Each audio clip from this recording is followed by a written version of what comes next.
సమయంలో మనకి పాటలు దేవుని నామాన్ని కనపరిచారు.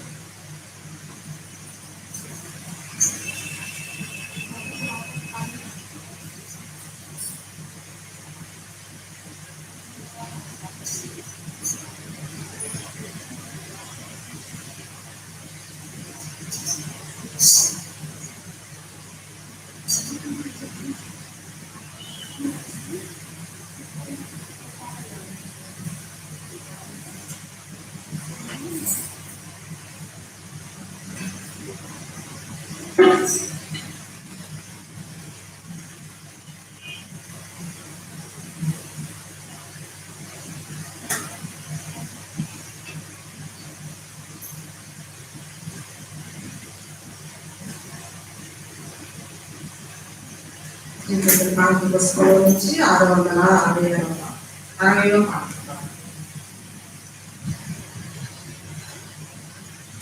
నిన్న నేడు నిరంతరం మారనే మారవు నా జ్ఞాపకాలలో చెరగని వాడవు నా నేడు నిరంతరం మారనే మారవు నా జ్ఞాపకాలలో చెరగని వాడవు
నా కొండ నీవే, నా కోట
సమయంలో మనందరూ కూడా లేచి నిలబడినట్లయితే దేవుని మనం స్తుతించి ఆరాధించుకుందాం.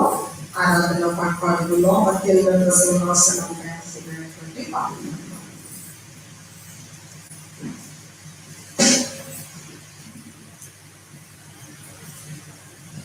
అత్యున్నత సింహాసనముపై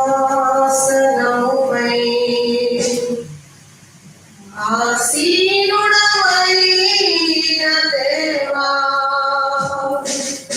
అత్యంత ప్రేమ స్వరూపిణి నీవే, ఆరాధికులుగా నిన్నే. అత్యంత ప్రేమ స్వరూపిణి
అలా నిలబడి ఉండగానే మనము ఉత్తరము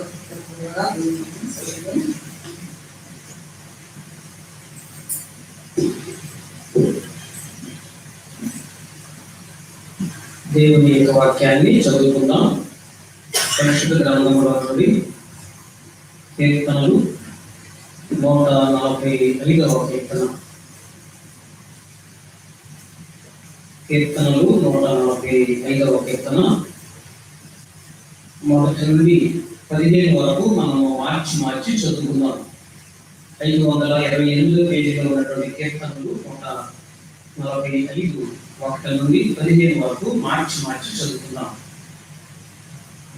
రాజావైన నా దేవ, నిన్ను కనపరచెదను, నీ నామమును నిత్యము సన్నుతించెదను.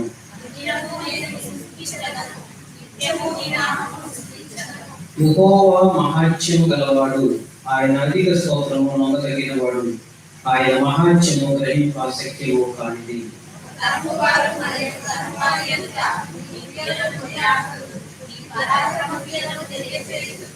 మహోన్నతమైన నీ ప్రభావ మహిమను, ఆశ్చర్య కార్యములను నేను ధ్యానించెదను.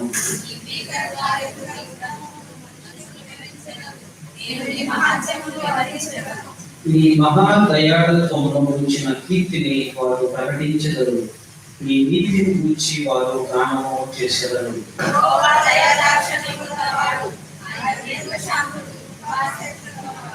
యెహోవా అందరికీ ఒకడై, ఆయన కనికరము ఆయన సమస్త కార్యముల మీద ఉన్నది.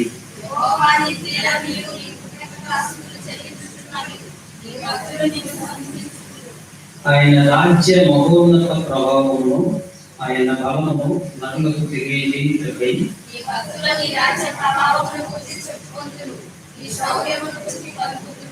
నీ రాజ్యము శాశ్వత రాజ్యము, నీ రాజ్య పరిపాలన తరతరములు నిలుచును.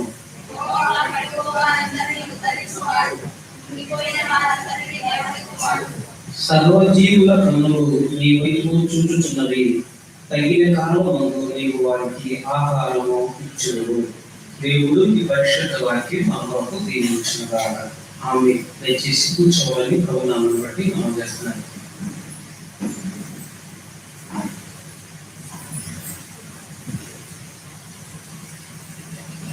ప్రార్థన చేసుకుని దేవుని యొక్క వాక్యాన్ని మనం విందాం. ప్రార్థన చేసుకుని దేవుని వాక్యాన్ని మనం విందాం. కూర్చున్న వాడు ముందు కుర్చీలు ఉన్నాయి కదా, వాటిని కూర్చుంటే వెనకాల వచ్చేవాడు ముందుకు మీ దగ్గరకి రావడం కాకుండా ముందు కూర్చుంటే ప్రయత్నం చేయండి. వెనకాల వచ్చేవాడు వెనకాల ఉన్నాయి.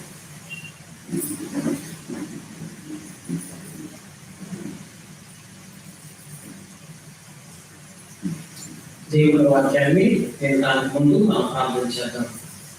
పరిశుద్ధుడు అయిన యేసు ప్రభువా, నీ నామమునకు స్తోత్రాలు. నీ కృపలో మనందరినీ కాచి కాపాడి భద్రపరిచి సజీవులుగా వచ్చినందుకు స్తోత్రాలు ప్రభువా. ఈ పరిశుద్ధ దినం, పునరుద్ధాన దినం, ఆదివారం ఈ పాత కార్యక్రమానికి మీరు చూపారు. ఇప్పటి వరకు జరిగించిన కార్యక్రమాన్ని బట్టి మీకు స్తోత్రాలు నాయన. మిగిలిన కార్యక్రమం మీకు అప్పగిస్తున్నాం. నీ వాక్యమే మా పాదాలకు దీపం, మా తలలకు వెలుగు. నీ వాక్యం మమ్మల్ని బ్రతికించేది, బాధల్లో నెమ్మదించేటువంటి నీ వాక్యం కొరకు మనందరినీ సిద్ధపరచండి. అలాగే ప్రభావ వినగలిగినట్లుగా, గ్రహింపగలిగినట్లుగా చూపుడు నీ పక్షాన ఏర్పడుతున్నట్టు నాలో నీ పరిశుద్ధ రక్తం కడిగి నీ ఆత్మ విషయం అనుగ్రహించి నీ మాటలు బోధించడానికి సిద్ధపరచమని యేసు ప్రభు పరిశుద్ధ నామమున అడుగుచున్నాను తండ్రి. ఆమె ప్రభు స్తోత్రం. అందరికీ వందనాలు తెలియజేస్తున్నాను. దేవుని వాక్యాన్ని చదువుకుందాం. అపోస్తుడైన పౌలు రోమీయులకు రాసినటువంటి పత్రిక 8వ అధ్యాయము 28వ వచనంలో ఉన్న దేవుని యొక్క వాక్య భాగాన్ని చదువుకుందాం. అపోస్తుడైన పౌలు రోమీయులకు రాసినటువంటి పత్రిక 8వ అధ్యాయము 28వ వచనంలో ఉన్న వాక్యాన్ని చదువుదాం. దేవుణ్ణి ప్రేమించు వారికి, అనగా ఆయన సంకల్పము చొప్పున పిలువబడిన వారికి మేలు కలుగుటకై సమస్తమును సమకూడి జరుగుచున్నవని ఎదుగుదము. దేవుడు ఈ పరిశుద్ధ వాక్యం దీవించునుగాక. ఆమేన్. అపోస్తలుడైన పౌలు ఈ పత్రిక రాశాడు. ఈ పత్రికతో పాటు ఇంకా కొన్ని పత్రికలు పౌలు గారి ద్వారా దేవుడు ఆయనకు ఇచ్చాడు. మన చదివిన వాక్య భాగంలో దేవుణ్ణి ప్రేమించే వారికి సమస్తము మేలుకరంగా జరుగుతుంది. ప్రభుని మనము ఈ దినాన దేవుణ్ణి ప్రేమించాలి అనే అంశాల గురించి చూస్తున్నాం, నేర్చుకుంటున్నాం. దేవుని ప్రేమించే వారికి సమస్తము మేలుకరంగా ఉంటుంది, మేలు జరుగుతుంది. అయితే దేవుని ప్రేమ మొదటగా మనము దేవుడు ఎవరో అనే సంగతి తెలుసుకోవాలి. పరిశుద్ధ గ్రంథం బైబిల్ చెప్తుందంటే దేవుడు ఒక్కడే అనే అంశాల గురించి రాయబడింది. దేవుడు ఒక్కడే, ఆయన ఎప్పుడు ఉండేవాడు, ఉన్నవాడు, అనువాడు అని చెప్పి దేవుని వాక్యంలో రాయబడింది. మనము దేవుని ప్రేమించడం గురించి పౌలు గారు మాట్లాడాడు. దేవుని మనము ప్రేమించినప్పుడు మనకు మేలు కలుగుతాయి. అయితే యోహాను గారు పత్రికలు రాస్తున్నాడు, దేవుని మనం ప్రేమించడం కాదు కానీ మొదట దేవుడే మనల్ని ప్రేమించాడు. దేవుడు మనల్ని ప్రేమించాడు. ఇంకో సందర్భంలో మనం చాలాసార్లు చదువుకుంటూ ఉంటాం. యోహానే రాసుకుంటాడు, దేవుడు లోకమును ఎంతో ప్రేమించాడు కాగా తన ద్వితీయ కుమారునిగా పుట్టిన వాని యందు విశ్వాసం ఉంచువాడు నశింపక నిత్య జీవము పొందినట్లుగా ప్రభుని యేసు ప్రభు ఈ లోకానికి వచ్చిన విషయాన్ని తెలియజేస్తున్నాడు. దేవుడు లోకమును ఎంతో ప్రేమించాడు. మనల్ని ప్రేమించి యేసు ప్రభు వారు ఈ లోకానికి వచ్చి శిలువలో ఆయన ప్రాణం పెట్టారు. ఆయన సమాధి చేయబడి 3వ దినం తిరిగి లేచి కృత్యజేయుడిగా 40 దినాల తర్వాత ఆయన పరలోకానికి వెళ్ళారు. మొదట దేవుడు మనల్ని ప్రేమించాడు. కానీ దాని తరువాత దేవుడు వాక్యం చెప్పబడిందంటే ఇశ్రాయేలీయులకు దేవుడు ప్రథమ ఆజ్ఞ అన్నారు. ప్రాముఖ్యమైనటువంటి ఆజ్ఞను ఇచ్చారు. ఆయన ఏం చెప్పాడంటే, ఇశ్రాయేలు నీ దేవుడైన యెహోవాను పూర్ణ హృదయంతో నీవు ప్రేమించాలి. హృదయం అంతటితో కూడా దేవుని ప్రేమించాలి. అయితే వారు దేవుని ప్రేమించాల. దేవుని ప్రేమించకుండా వాళ్ళు రకరకాలైనటువంటి చెడు పనులు చేశారు. దేవుని మాట వినల, దేవుని వ్యతిరేకమైన కార్యాలు చేశారు. పౌలు గారు దేవుని ప్రేమించే వారికి మేలు జరుగుద్ది, సమస్తము కూడా ఆయన మంచి చేస్తాడు అనే విషయాన్ని చెప్పాడు. దేవుడే మనల్ని ప్రేమించాడు అని చెప్పి దేవుని వాక్యంలో ఉన్నటువంటి మాటలు మనం విన్నాం. వాక్యంలో ఒకటి, మనల్ని ప్రేమించాడు, అలాగే ఇశ్రాయేలు కూడా దేవుడు ప్రేమించాడు. పరిశుద్ధ గ్రంథంలో దేవుడు ఒక రోజున ఇక్కడ ఉన్నటువంటి వారు కానీ అనేక మంది దేవుడు నన్ను ఏం ప్రేమించాడండి అని మనం అనుకోవచ్చు. అందుకే తన ప్రజలను ఉద్దేశించి దేవుడు మాట్లాడుతున్నాడు. యెహెజ్కేలు గ్రంథము 16వ అధ్యాయము 4వ వచనంలో ఉన్న దేవుని వాక్య భాగాన్ని చదువుదాం. యెహెజ్కేలు గ్రంథము 16వ అధ్యాయము 4వ వచనాన్ని దేవుని వాక్యముల నుండి చదువుతున్నారు. 16వ అధ్యాయము యెహెజ్కేలు గ్రంథము 697వ పేజీలో ఉన్న దేవుని వాక్య భాగము. నీ జనన దినము చూడగా నీవు పుట్టిన నాడు నావి సూత్రము పోయబడలేదు, శుభ్రమగుటకు నీవు నీళ్లతో కడగబడలేదు, వారు నీ ముక్కు రాయకపోయింది, బట్ట చుట్టకపోయింది. ఈ పనులలో ఒకటైనను నీకు చేయబడినది ఎవరూ కటాక్షింపలేదు, నీ ఎందుకు జాలి పడుకోవడము లేకపోయిను. నీవు పుట్టిన నాడే బయటను నేలను పారవేయబడి చూడ అసహ్యంగా ఉంది. అయితే నేను నీ ఎదురు వచ్చి రక్తంలో పొర్లుచున్న నిన్ను చూచి ఆ రక్తంలో పొర్లి ఉన్నాను, నీవు బ్రతుకు అని నీతో నేను చెప్పితిని. నీవు రక్తంలో పొర్లి ఉన్న బ్రతుకుమని నేను నీతో చెప్పితిని. తన ప్రజల గురించి దేవుడు ఇక్కడ మాట్లాడుతున్నాడు. వారిని 2 జనాంగాలుగా దేవుడు చెప్పాడు. ఒకటి ఇశ్రాయేలీయులు అన్నాడు, రెండవది యూదా జనాంగం అన్నాడు. నీవు పుట్టినప్పుడు ఎలా ఉన్నావంటే చూడటానికి అసహ్యంగా ఉన్నావు, రక్తంలో కొన్నాడుతూ ఉన్నావు. నేను నిన్ను బ్రతుకు అని చెప్పాను. పుట్టిన బిడ్డలను చూసినప్పుడు ఆ యొక్క పిల్లలు కొన్నిసార్లు మనం వింటూ ఉంటాం, ఫలానా సహోదరి డెలివరీ అయింది, అవునా, బిడ్డ ఎలా ఉన్నాడు, బిడ్డ ఎంత బరువు ఉన్నాడు, బరువు కేజీన్నర ఉన్నాడు అంటే అనుకో, కేజీన్నర అంటే ఏం జరుగుతుంది? డాక్టర్లు అంటారు బిడ్డ కేజీన్నరే ఉంది, వెంటనే బాక్సులు పెట్టాలి, మా హాస్పిటల్లో సదుపాయం లేదు, వేరే హాస్పిటల్ తీసుకుని వెళ్ళాలి, రోజుకి ఖర్చు అవుతుంది, ఇన్ని రోజులు పెట్టాలి అంటారు. అదే 2.5-3 కేజీలు ఉన్నాం అనుకోండి, హెల్దీగా ఉన్నట్లు. పుట్టినప్పుడు నీ స్థితి ఎలా ఉందో నీకు తెలియచేస్తున్నాను. చూడటానికి అసహ్యంగా ఉన్నావు, రక్తంలో కొల్లాడుతున్నావు. అయితే నేను బ్రతకమని చెప్పాను. మరి బ్రతకమని చెప్పిన తర్వాత నువ్వు బ్రతికావు. బ్రతికిన తర్వాత బాక్సులో పెట్టినటువంటి బిడ్డ కొన్ని రోజులు బాక్సులో ఉంచిన తర్వాత మళ్ళా బయటికి తీస్తారు.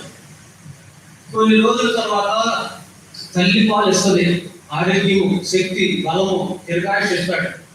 ఆ అవయవాలన్నీ కూడా పెరిగిన తర్వాత కొంత వయసు వచ్చిన తర్వాత ఒకవేళ యవనకాలం వచ్చింది అనుకోండి. ఆ యవనకాలం వచ్చిన తర్వాత వాళ్ళ అమ్మ లేదా వాళ్ళ నాన్న, వాళ్ళ బ్రదర్, వాళ్ళ యొక్క సహోదరి, వాళ్ళ సహోదరుడు, పాస్టర్ గారు దేవుడు తెలుసు అయ్యా, దేవుడి దగ్గర రా, దేవుడి మాటలు విను, దేవుడి యొక్క విశ్వాసం ఉంచు, ఆ దేవుడే నేను బ్రతికించాడు, ఒకప్పుడు నువ్వు చిన్నప్పుడు చచ్చిపోతా ఉన్నాను, డాక్టర్ గారు చేతులు ఎత్తేశారు, కానీ నువ్వు బ్రతికేవరా, దేవుడి దగ్గర వెళ్ళు అన్నారు అనుకోండి. ఏమంటాడు అతను?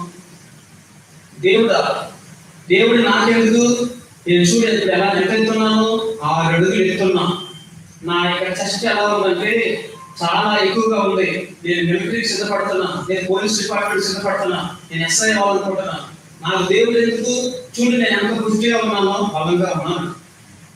ఈ ప్రజలు ఏం చేశారంటే నిజమైనటువంటి దేవుడిని విడిచిపెట్టి జీవం గల దేవుడిని విడిచిపెట్టేసి ఇష్టానుసారంగా జీవించేటప్పుడు దేవుడు మాట్లాడాడు. తర్వాత మీరు చదవండి అధ్యాయాన్ని. మీరు నన్ను విడిచిపెట్టేసి ఇష్టానుసారంగా జీవిస్తున్నారు, అసలు పుట్టినప్పుడు స్థితి గురించి ఆలోచన చేస్తున్నావా అన్నాడు. అందుకే దేవుడు వాక్యం మనము దేవుడు మనల్ని ఎంత ప్రేమించాడో అనే విషయాన్ని మనం తెలుసుకోవాలి. మీ అందరి గురించి మీ పేరెంట్స్ అడగండి, అమ్మ నేను పుట్టినప్పుడు ఎలా ఉన్నాను, నాన్న నేను పుట్టినప్పుడు ఎలా ఉన్నాను. నాకు తెలిసినటువంటి ఆమె ఇప్పుడంటే అందరూ హాస్పిటల్కి వెళ్ళి డెలివరీ అవుతున్నారు, ప్రసవిస్తున్నారు. ఇంతకుముందు రోజుల్లో మంత్రస్థానం ఉండేవారు. మా ఊర్లో ఒక ఆమె ఉండేది, ఆమె పేరు యశోదమ్మ. ఆమె అప్పుడప్పుడు కనబడుతూ ఉన్నప్పుడు ఏం చెప్తూ ఉండేదంటే నన్ను చూసి నవ్వుతూ ఉండేది. ఇదిగో నిన్ను పుట్టినప్పుడే నేనే డెలివరీ చేయమని, ప్రసవించినప్పుడు నేను అన్నాను అక్కడ పాత చాట్ ఇచ్చారు మీ ఇంట్లో వాళ్ళు, ఆ పాత చాట్లో పడుకోబెట్టి పెంటపోగు మీద పడుకోబెట్టాను అని చెప్పి ఆమె చెప్పింది. చిన్నపిల్లలకి ఇప్పుడు వాళ్ళకి తెలియదు అని, కొంచెం పెద్ద వయసు వాళ్ళకి అడగండి. ఎందుకు అలా చేసేవారంటే నీకంటే ముందుగా మీ అమ్మకు 3 పిల్లలు చనిపోయారు, నువ్వు కూడా చనిపోతావు అన్నది ఎందుకంటే నాకు సరిగ్గా తెలియదు అని నవ్వుతూ ఉండేది. నువ్వు పుట్టినప్పుడే పాత చాట్లో పెట్టి ఆ పూలు మరి ఆ కంటిపోగు మీద పడుకోబెట్టాం, నువ్వు బ్రతికేవా, ఇంత వాడయ్యావా అని చెప్పి అని మాట్లాడుతుంది. ఇంకొంతమంది మా ఊర్లో వాళ్ళు కొంతమంది వాడిని మాట్లాడుతూ ఏమనేవారంటే ఇదిగో వీళ్ళు వాళ్ళ అమ్మకి అనారోగ్యంగా ఉన్నప్పుడు, బలహీనతలో ఉన్నప్పుడు ఆమె పాలు ఇచ్చేది కాదు, పాలు వినేవి కాదు. వాళ్ళ అమ్మమ్మ వాళ్ళ దగ్గరికి వెళ్ళి అమ్మ కొంచెం పాలు ఇవ్వమని ఉగ్గిలో పెట్టుకుని తీసుకొచ్చేది, వేళ్ళ దగ్గరికి వెళ్ళి తీసుకొచ్చేది. అరే నువ్వు నా పాలు తాగి బ్రతికేవరా అని. ఎందుకు చెప్తున్నానంటే మనం బ్రతికాము అనడానికి కారణాలు ఈ తల్లిదండ్రులను అడగండి.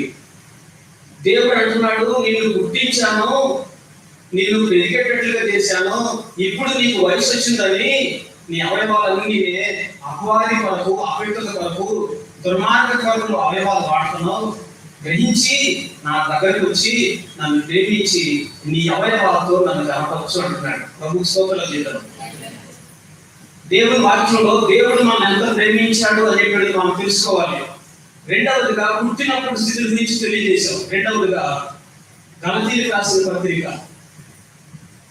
2వ అధ్యాయము 20వ వచనంలో ఉన్న దేవుని వాక్య భాగాన్ని చదువుదాం. గలతీయులకు రాసిన పత్రిక 2వ అధ్యాయము 20వ వచనాన్ని చదువుతున్నాను. కొత్త నిబంధనలో, నూతన నిబంధనలో ఉన్న వాక్య భాగాన్ని చదువుతున్నాను. చదవండి. నేను క్రీస్తుతో కూడా సిలువ వేయబడి ఉన్నాను, జీవించువాడను నేను కాను, క్రీస్తే నా యందు జీవించుచున్నాడు. శరీరమందు జీవించుచున్న జీవితము నన్ను ప్రేమించి నా కొరకు తన్ను తాను అప్పగించుకొనిన దేవుని కుమారుని వలన విశ్వాసం వలన నేను జీవిస్తున్నాను అన్నాడు. అపోస్తలుడైన పౌలు ఇక్కడ మాట్లాడుతున్నాడు. నన్ను ప్రభువారు ఎంతో ప్రేమించాడు,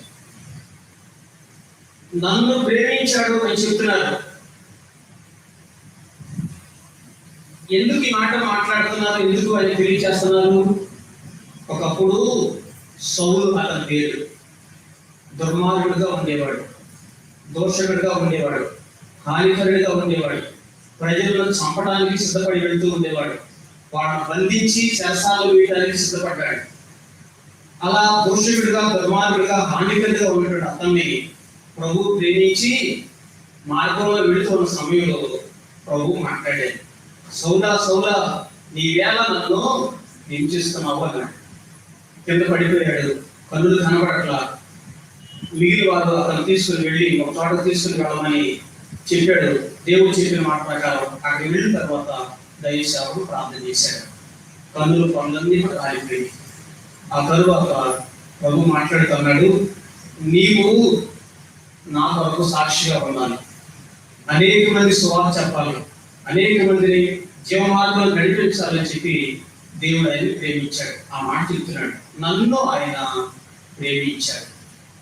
పాపులుగా ఉన్నటువంటి వారిని, దుర్మార్గంగా ఉన్నటువంటి వారిని, దుర్నీతిలో ఉన్నటువంటి వారిని, ఇష్టానుసారంగా జీవించిన వారిని, పాపముల చేత అపరాధముల చేత చనిపోయిన వారిని, దేవుడికి దూరంగా ఉండి నరకానికి పాత్రలుగా ఉన్నటువంటి నన్ను ప్రభు ఎంతో ప్రేమించాడు.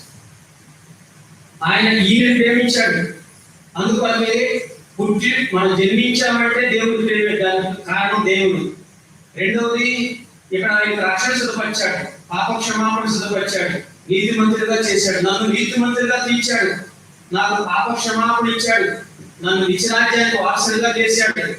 అలాంటి ప్రభువుని, నన్ను ప్రేమించిన ప్రభువుని నేనేం చేయాలంటే నేను ఆయన్ని ప్రేమించాను, ఆయన కొరకు నేను జీవించాలి అని చెప్పి ఆయన మాట్లాడుతున్నాడు. దేవుని వాక్యంలో మనల్ని ఆయన ఎంతో ప్రేమించాడు. ఎంత కృపామయుడవు యేసయ్యా, ప్రేమ చూపి నన్ను ప్రేమించినవయ్యా.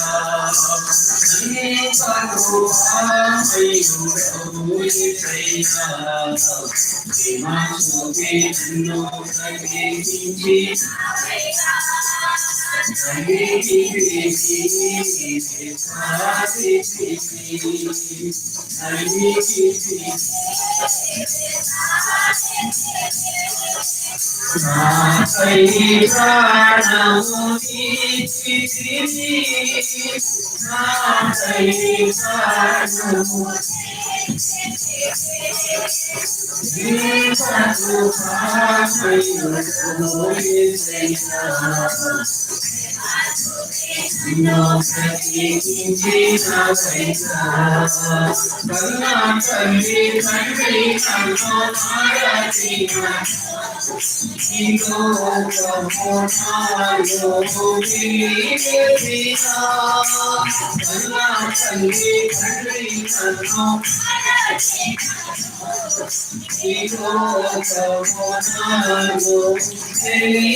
దేవుని యొక్క వాక్యంలో దేవుని ప్రేమించే వారికి మేలు జరుగుతుంది అనేటువంటి వాక్య భాగాన్ని మనం చూస్తున్నాం.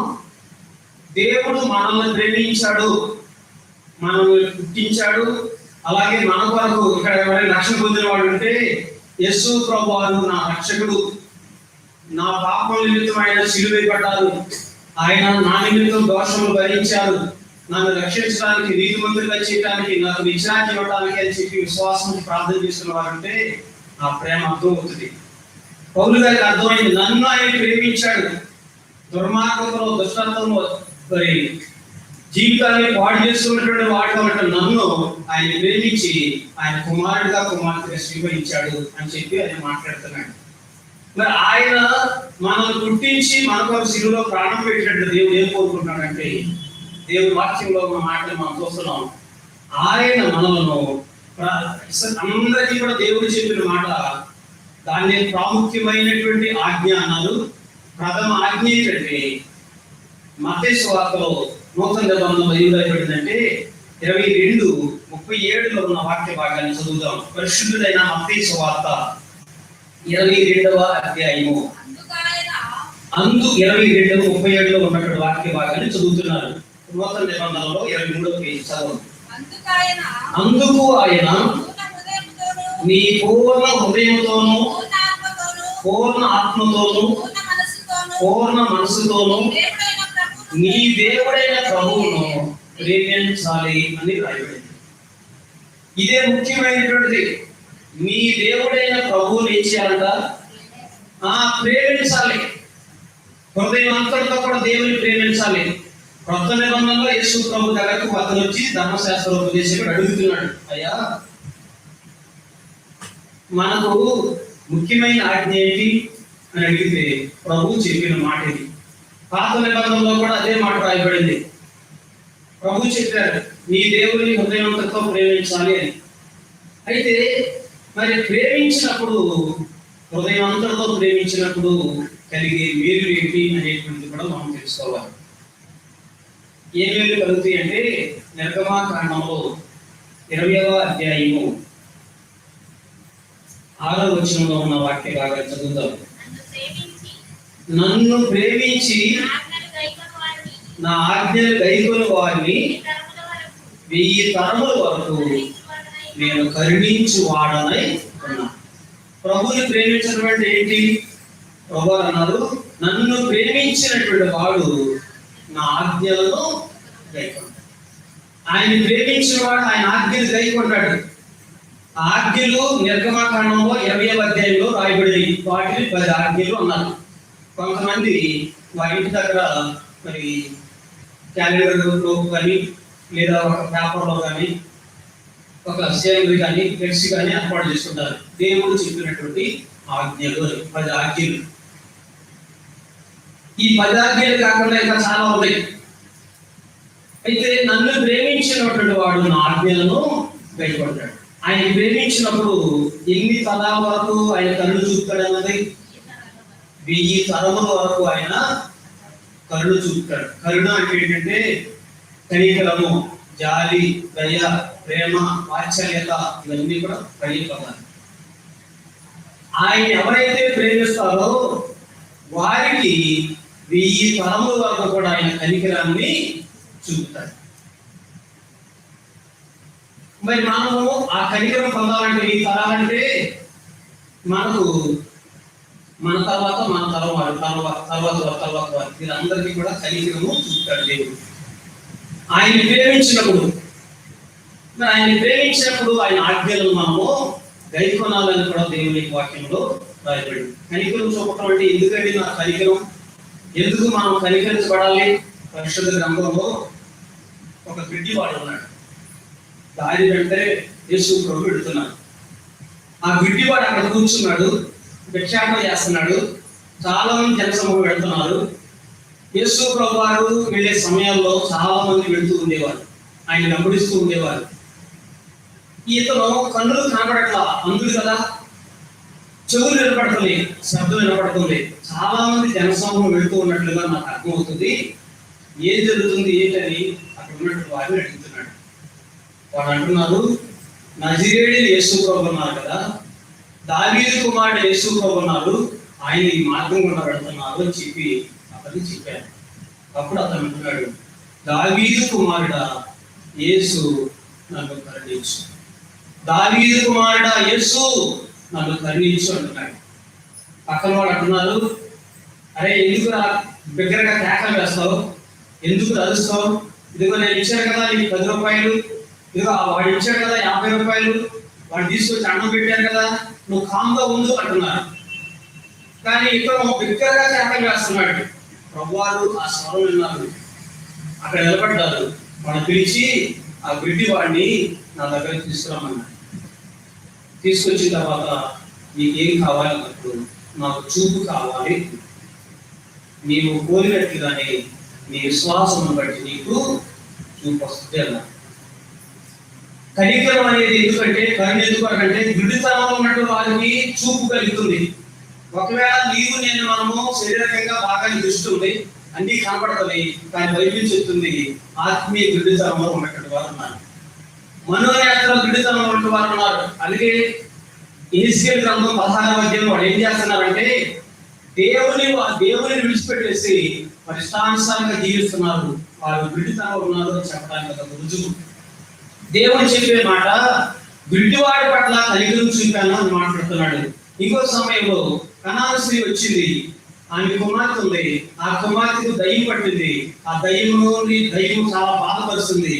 ఆ తల్లి వచ్చాడుంది, దావీదు కుమారుడా నా కుమార్తెను బట్టి నాకు చాలా బాధగా ఉంది, కనికరించినప్పుడు ప్రభువారు మాట్లాడారు, ఆమెలో ఉన్నటువంటి అప్పల్లో ఉన్నటువంటి దయ్యాన్ని వెళ్ళగొట్టారు, కనికరం చూపారు, స్వస్థపరిచారు. ఇలా అంటే కరుణ ఏం చేస్తుంది, కనికరం ఏం చేస్తుంది అనే దాని గురించి ఒక విడుదల నుంచి విడుదల కలిగేది. అపవిత్ర ఆత్మలు దయ్యాలు పట్టినటువంటి జీవితం ఎలా ఉంటుందంటే ఆ వ్యక్తి, ఆ కుమార్తె అయినా కుమారుడైనా కొన్ని సమయాల్లో అగ్గిలో పడిపోతూ ఉంటాడు, నీడలో పడిపోతూ ఉంటాడు, మోసొచ్చి పడిపోతూ ఉంటాడు, మరి తర్వాత తనతోనే గాయపరుచుకుంటూ ఉంటాడు. తల్లిదండ్రులకి నెమ్మది ఉండదు, తర్వాత తల్లిదండ్రులకు సంతోషమైనటువంటి ఉండదు, పరుగులు తీసుకుని వెళ్ళిపోతాడు, సమాధిలోకి వెళ్ళిపోతూ ఉంటాడు. అక్కడికి సరే రాయి కనపడితే ఆ రాయి తీసుకుని ఇలా బాదుకుంటూ ఉంటాడు, రక్తం కారుతూ ఉంటే ఈ రక్తం చూసి నీకు దెబ్బ తగిలినప్పుడు, నాకు దెబ్బ తగిలినప్పుడు అయ్యో రక్తం కారుతుందే అని చెప్పి అక్కడ ఉన్నటువంటి ఆ క్లాత్తో తుడుస్తూ ఉంటాం, ప్లీజ్ హెల్ప్ మీ అంటాం, ఏదైనా సహాయం చేయండి అంటాం, ఫస్ట్ ఎయిడ్ కావాలంటాం, టించర్ ఉందా అని అడుగుతాం, ట్యూబ్ ఉందా అని అడుగుతూ ఉంటాం. కానీ ఇతనే ఈ రక్తాన్ని చూసి నవ్వుతున్నాడు, ఈ రక్తాన్ని చూసి సంతోషిస్తున్నాడు. అంటే దయ్యం చేసే పనుల గురించి దేవుని వాక్యంలో రాయబడిన మాటలు తెలియజేస్తున్నాను. అతనికి కనికరం చూపాలి, ప్రభు వారి కనికరం చూస్తున్నాడు దయ్యం పట్టిన వారికి. ఇంకొకటి ఏంటంటే దేవుని వాక్యంలో ఒక అతను దేవాలయానికి వెళ్ళాడు, ప్రార్థన చేస్తున్నాడు, దూరంగా నిలబడ్డాడు, ఆకాశం కళ్ళెత్తడానికి ధైర్యం చాలట్లా, దేవా పాపి లేని నన్ను కరుణించు. ప్రభు వారు ఏం చేశారంటే అతని మీద కనికరం చూపి అతను నీతిమంతుడిగా చేశారు. ప్రభు స్తోత్రాలు చెప్తాం. కరుణించని అడిగినప్పుడు, నేను పాపిని సంగతి గ్రహించినప్పుడు నీ కృప కావాలయ్యా, నీ ప్రేమ కావాలయ్యా, నీ దయ కావాలి ప్రభు అని చెప్పినప్పుడు ప్రభు అతని పాపలన్నీ కూడా క్షమించి అతను నీతిమంతుడిగా చేశాడు. కనికరం ఏం చేస్తుందో వాక్యంలో చూస్తున్నాం. నన్ను ప్రేమించినటువంటి వారికి 1000 తరముల వరకు కూడా నేను కరుణను చూపుతాను అని దేవుడు అంటున్నాడు. నీకు నీ తరువాత వచ్చే తరాలకి కరుణ కావాలి అంటే, కృప కావాలి అంటే, నీ కుటుంబం మీద దేవుడు జాలి పడాలి అంటే నీవు దేవుడిని ప్రేమించే వ్యక్తిగా ఉండాలి. దానికి ఒక ఉదాహరణ తెలియజేస్తాను. అబ్రహాము అన్నాడు. అబ్రహాము మరి బైబిల్ చెప్తున్న మాట ఏంటంటే క్రొత్త నిబంధన సుమారుగా ఇప్పటికే యేసు ప్రభు జన్మించి 2000 సంవత్సరాలు, అంతకుముందు పాత నిబంధన సుమారుగా మరి వేదాంత విద్య అభ్యసించిన తెలియజేసేది ఏంటంటే సుమారుగా 4000. అబ్రహాము ఆది కాండంలో దేవుడు నమ్ముకున్నాడు, దేవుడు పిలిచాడు. ఒకప్పుడు అతను నశించిపోతున్నటువంటి వాడు ఉన్నాడు, బొమ్మలు తయారు చేసి వాళ్ళ పేరెంట్స్ అమ్ముతూ ఉండేవారు.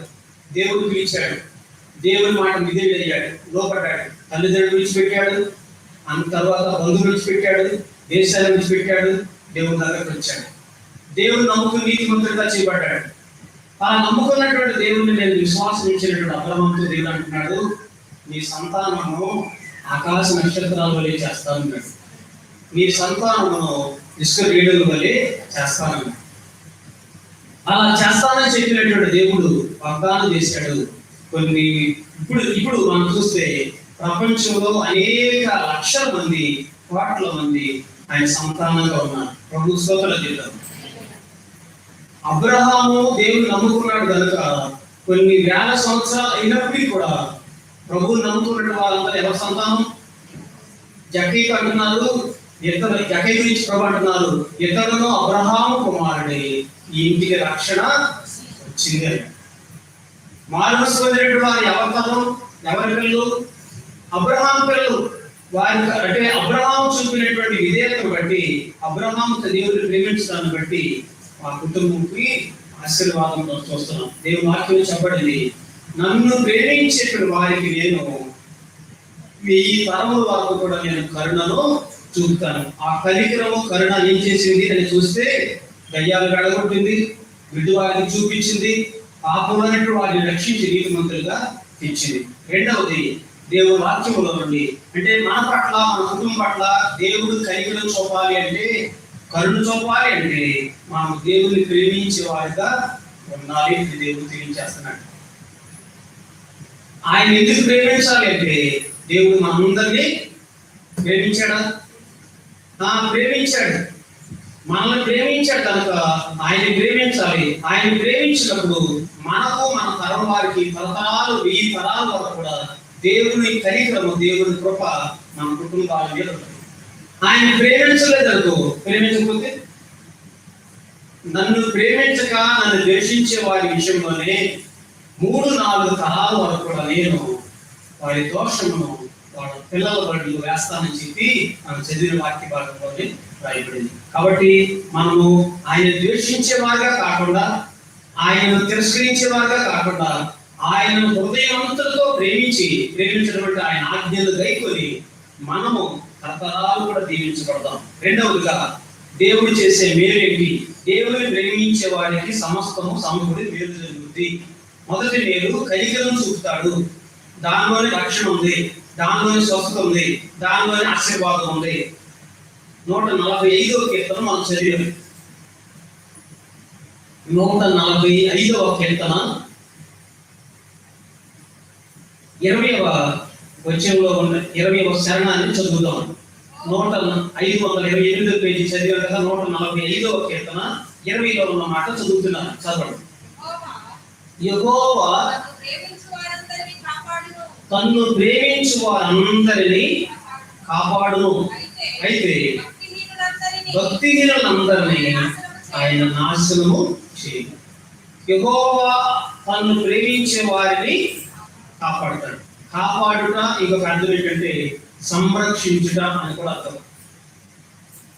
కాపాడుతాడు, సంరక్షిస్తూ ఉంటాడు దేవుని ప్రేమించే వారిని. మరి దేవుని ప్రేమించడం అనేది దేవుని వాక్యంలో మనం చూస్తాం. చాలాసార్లు మనం వింటూ ఉంటాం. అబ్రహాము ఉన్నాడు, ఆయనకు వచ్చేటువంటి మేలు గురించి మనం విన్నాం. ఆయన నీతిమంతుడిగా తీర్చబడ్డాడు, ఆయన సంతానం భూమి మీద మరి విస్తరించబడుతుంది అని. నోవాహును గురించిన వాక్యాన్ని మనం చూస్తూ ఉంటాం. ఆదికాండంలో నోవాహు గురించి దేవుడు చెప్తున్నాడు, నోవాహు ఈ తరంలో అనేక వేల మంది ఉన్నారు, ఈ తరం వారందరిలో నీవు నీతిమంతుడు, ఈ తరంలో నీవు నిందానెత్తుడు అని చెప్పి దేవుడు చెప్పాడు. జలప్రళయం రాబోతుంది, నీళ్లు రాబోతుంది, వర్షం రాబోతుంది. మిగిలిన ప్రజలందరూ ఎలా ఉన్నారంటే భక్తిహీనులుగా ఉన్నారు. వారిని ఉద్దేశించి దేవుని వాక్యం ఏం చెప్తుందంటే, వారి యొక్క తలంపులు, వారి యొక్క ఊహలు, వారి ఆలోచనలు, వారి క్రియలు అన్ని ఎలా ఉన్నాయి? చూద్దాం వాక్యం నుండి. ఆదికాండం 6వ అధ్యాయం 5వ వచనం. నరుల చెడుతనము గొప్పదనియు తలంపులోని ఊహ కేవలము చెడ్డదనియు యెహోవా చూచి భూమి మీద నరులను చేసినందుకు యెహోవా సంతాపం నుండి హృదయంలో నొచ్చుకున్నాడు. వారు ఎలా ఉన్నారని చెప్పబడింది. ఏం రాయబడిందంటే, వారి యొక్క చెడుతనం అంట చాలా గొప్పగా ఉంది.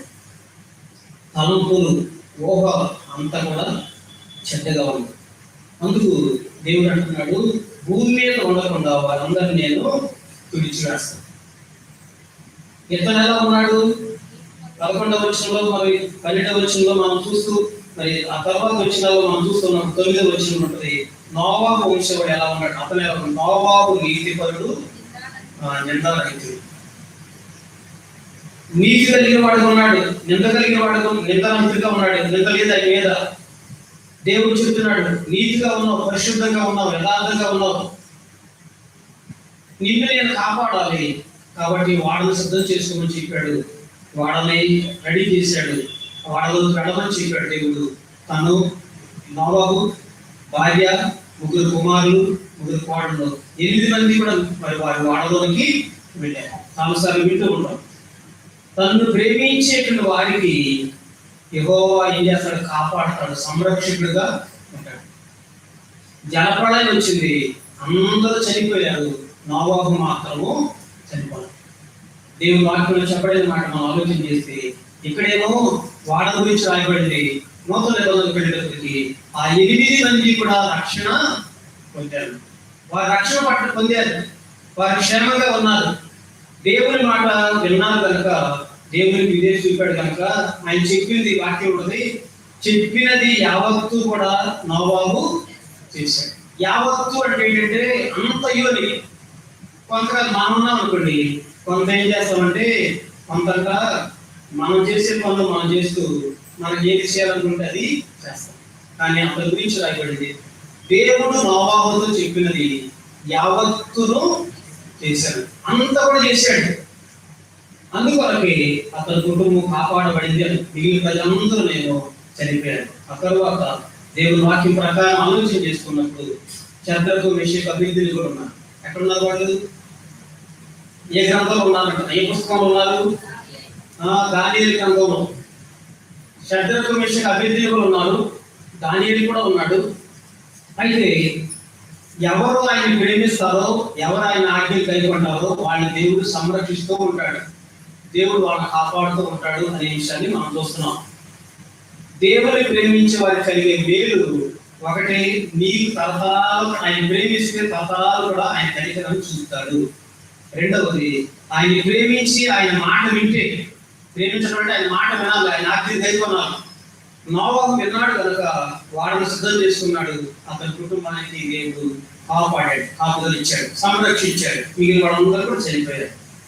శద్రకు, మెషకు, అబేద్నెగో ఉన్నటువంటి సమయంలోనే రాజుగారు, బబులోను చక్రవర్తి నెబుకద్నెజరు రాజుగా ఉన్నాడు. ఆ రాజుగారికి ఒక ఆలోచన వచ్చింది, నేను బంగారు ప్రతిమను చేయించాలి. ఆ బంగారు ప్రతిమ చేయించిన తర్వాత ఒక మైదానంలో పెట్టి చాటింపు వేయించాలి. శబ్దాలు వినపడతాయి. ఆ శబ్దాలు వినపడినప్పుడు ఆ రాజ్యంలో ఉన్న వాళ్ళందరూ వచ్చి సాగిలపడాలి, నమస్కారం చేయాలి, పూజించాలి. మీరందరూ మీరు చేయవలసిన పనులు మీరు చేయాలని చెప్పి రాజుగారు చాటింపు వేయించాడు. అందరూ వస్తున్నారు, నమస్కారం చేస్తున్నారు, పూజిస్తున్నారు, సాగిలపడుతున్నారు. మరి వాళ్ళకి ఏమేమి తలంతులు లేక ఏమేమి ఇవ్వాలనుకున్నారో అవన్నీ కూడా ఇస్తున్నారు, వెళ్ళిపోతున్నారు.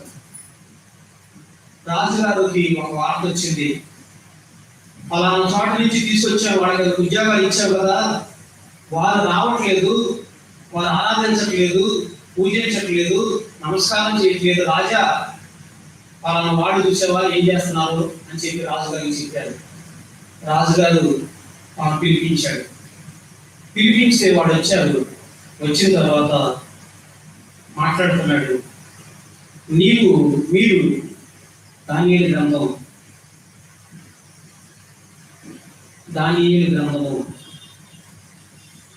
3వ అధ్యాయము 12వ వచనంలో ఉన్న వాక్య భాగాన్ని చదువుదాం. రాజా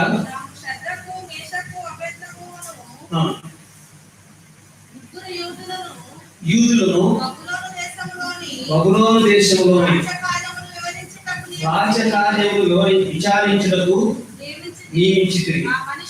ఆ మనుషులు తమరి ఆజ్ఞను లక్ష్య పెట్టలేదు, తమ దేవతలను పూజించట్లేదు, తమ నిలువబెట్టించిన బంగారు ప్రతిమకు నమస్కరించలేదు. చెప్తున్నారు, యూదులు ఉన్నారు కదా, నువ్వు బబులోను దేశాన్ని తీసుకొచ్చావు కదా, రాజకార్యాన్ని చేయడానికి వాళ్ళకి ఉద్యోగం ఇచ్చావు, వారు నీ ఆజ్ఞను మాత్రం వారు లక్ష్య పెట్టట్లా. అప్పుడు రాజుగారికి కోపం వచ్చింది. వాళ్ళు పిలిపించారు, వాళ్ళతో మాట్లాడుతున్నాడు. మీరు నా 14 వచ్చారు, మీరు నా దేవతను పూజించడం లేదు, నేను నిలువ పెట్టించిన బంగారు ప్రతిమకు నమస్కరించట్లేదని నాకు వినబడినది, అది నిజమా? రాజుగారి ఆజ్ఞను వీళ్ళు నిరాకరిస్తున్నారు, తిరస్కరిస్తున్నారు. రాజుగారి పిలిచాడు, కోపం వచ్చింది. పిలిచిన తర్వాత నేను చెప్పినట్లుగా చేయలేదని నాకు వార్త వచ్చింది అంటే, రాజా మేము ఆ విధంగా చేయలేము, ఎందుకంటే మా దేవుడు ఏం చెప్పాడంటే, పైన ఆకాశం అందే గాని, క్రింద ఉన్న భూమి అందే గాని, భూమి క్రింద ఉన్న నేల అందే గాని ఏ రూపము చేసుకోకూడదు, దేనికి సాగిలపడకూడదు, దేనికి కూడా పూజించకూడదు, దేనికి కూడా నమస్కారం చేయకూడదు. రాజా మా దేవుని ఆజ్ఞ అది. నిర్గమాకాండం 20వ అధ్యాయంలో రాయబడింది. ఆ దేవుని ఆజ్ఞ ప్రకారం మీరు బంగారు ప్రతిమ నిలబెట్టినా, మీరు వెండి ప్రతిమ నిలబెట్టినా, కర్రతో చేసిన, మట్టితో చేసిన, చెక్కతో చేసిన నీ ప్రతిమకు మాత్రమే నమస్కారము చెయ్యి. మా దేవుడు ఉన్నవాడు. మా దేవుడు మరి ఈ బంగారు ప్రతిమైనంత మాత్రాన దానిలో ఊపిరి మాత్రం లేదు రాజా. దానిని ఎవరో ఎక్కడి నుంచి స్థానానికి తీసుకుని వెళ్ళాలి. కానీ మా దేవుడు ఊపిరినవాడు, మా దేవుడు జీవం కలిగినవాడు. మేము అప్పగించి ఇమ్మన్నాను. దేవుని ప్రేమించే వారికి సమస్తము సమకూడి మేలుకరంగా జరుగుతుంది. దేవుని వాక్యంలో దేవుని ప్రేమించే వారి పట్ల ఆయన కనికరాన్ని చూపుతాడు అనే మాట చూసాం. రెండవది, దేవుని ప్రేమించే వారి పట్ల ఆయన కాపాడుతూ ఉంటాడు, సంరక్షిస్తూ ఉంటాడు. రాజుగారికి కోపం వస్తుంది. నేను రాజుని, వీడే ఒక ఆప్తం ఉద్యోగస్తులు, వాళ్ళేంటి నా మాట నా ఆజ్ఞ తిరస్కరిస్తారని రాజుగారి కోపం వచ్చింది. మీరు నేను చెప్పినట్టుగా చేయకపోతే అగ్నిగుండంలో పడవేస్తామన్నారు. మాకేమి చింతలేదు రాజా, బ్రతికితే బ్రతుకుతాం, చనిపోతే దేవుడి కొరకు చనిపోతాం, మా దేవుడు రక్షించడానికి సమర్థుడు అని చెప్పి వారు మాట్లాడారు.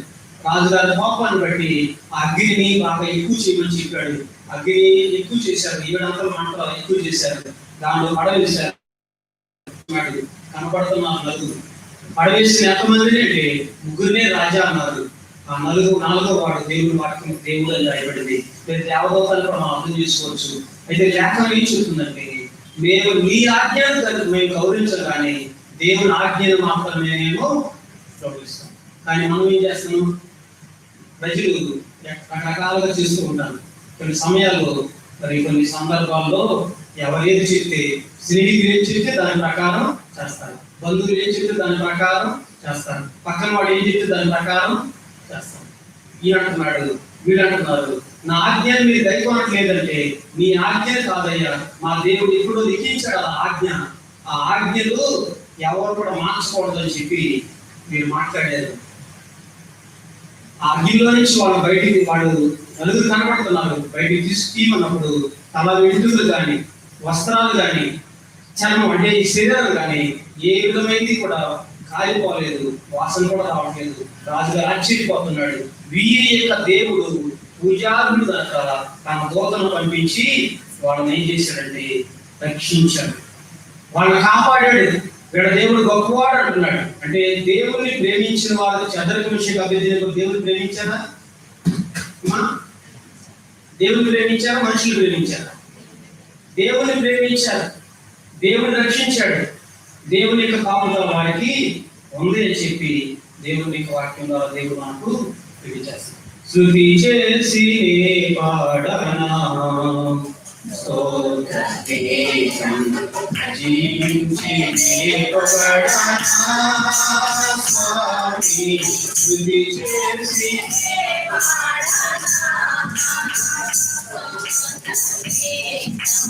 హల్లెలూయా హల్లెలూయా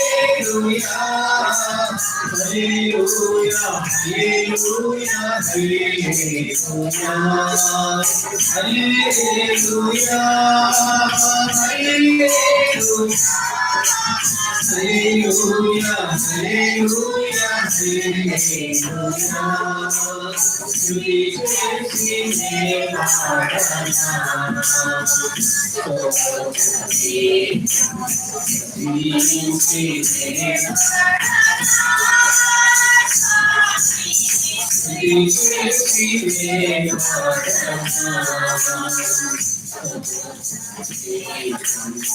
హల్లెలూయా దేవుడు తను ప్రేమించేవాడంటే ఆయన మాట వినేవాడు, ఆయన ఆజ్ఞ గైకొనే వాడిని నోవాహును దేవుడు కాపాడాడు.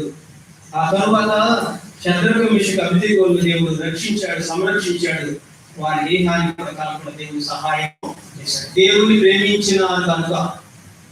అలాగే మరి దేవుని ప్రేమించుకున్న వారేమో ఆ జలపండ వచ్చినప్పుడు మునిగిపోయారనే విషయాన్ని కూడా మనము వాక్యంలో చూసాం. ఆ తర్వాత దానియేలు గారు ఉన్న కాలంలో కూడా దేవుని ఎంతో ప్రేమించి కుమారుడు ప్రార్థన చేస్తాడు.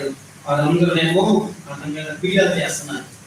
దేవునికి ప్రార్థన చేయకూడదని చట్టం వచ్చింది, అయినా సరే దేవునికి ప్రార్థన చేశాడు. దేవుడు ఆయన కూడా కాపాడాడు. అయితే చాలాసార్లు మనం దేవుని వాక్యాన్ని వింటూ ఉంటాం.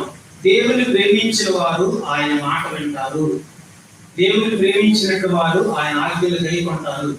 వారిని దేవుడు కాపాడుతున్నాడు, సంరక్షిస్తున్నాడు, వారి మీద కనికరాన్ని దేవుడు చూపిస్తున్నాడు అనే విషయాన్ని గురించి దేవుడు మనకు తెలియజేస్తున్నాడు. అయితే మూడవదిగా ఆయన కనికరం చూపుతాడు, క్షమాపణ ఇస్తాడు అనేది దానిలో వచ్చింది. ఆయన మనం కాపాడుతూ ఉంటాడు.